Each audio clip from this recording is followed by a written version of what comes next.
Allo Annie, nayebiso ya tuko en tout cas kotinda mwana na congé te. Bandisa penda bana mutamuta fana na pa na bango. Condition za pe mabe na boyi o lo bakio osaleli mwana nga rentré te boye situation na mbongo te situation za mabe. Afanda nanu kuna ya te mutamuta congé vome za te pa na nga buta ya congé te na boyi ya turo. Aya te. Condition za mabe situation za mabe. Tala penza Annie. Ani vraiment za to atana makanisité ani o na comprendre yete. Alinga tinda ba ne mi bale ba ya congé tala vraiment shadow oyo. Shadow kutu na so bunda na pona shadow na poka tuzolela kata maiti. Atinda ba ne ba ya ko souffrir na biso ensemble po ba ya opesa sanga kuna pa ma kulutu boyebu. Atuka ani ayoka te ba ya te ayoka ka te. Tozo fu na passe na shadow tala shadow nga zo souffrir na ngai. Tozo mela maiti bango ba ko supporter o biso to supporter nga na mwana nga. Ba ya congé te en tout cas on na boy.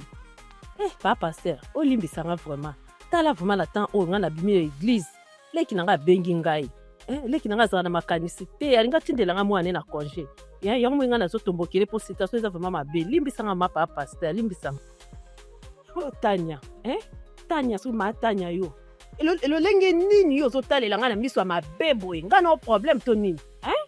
Ozotelela nga bona orgueil nyonso en tout cas yoza orgueil penza ya mwasi mabe penza ndongo zawa na sepe na mina regard na wana te regard mabe en tout cas longola misu likolo na nga longola misu na yebiso na sepeli te boy te taleli wana na en tout cas na sepe nango to na likambu ozala likambu nanga to ndengeni pasteur ozomona makambo epa mama oyo penza mama azeluka makambo asa pini luka makambo nga na fali na nga kinya na okipe na nga propriété na makambo ne kuna osola kuna na okipe te ozomona ki moteur bene na kata ndaku bana bande konene so bazo ninga baye pa na ye azoboya koyamba bango tala degra ki moteur mabe même si l'église notre vanda une église bongo moto luke na nga makambo ezali kaka ye mama fo bongo fe fali kapena délivrance penza makasi no boko te kaya éclata makasi po penza ba luke pe délivrance na mona sous clarté asa sous bien te.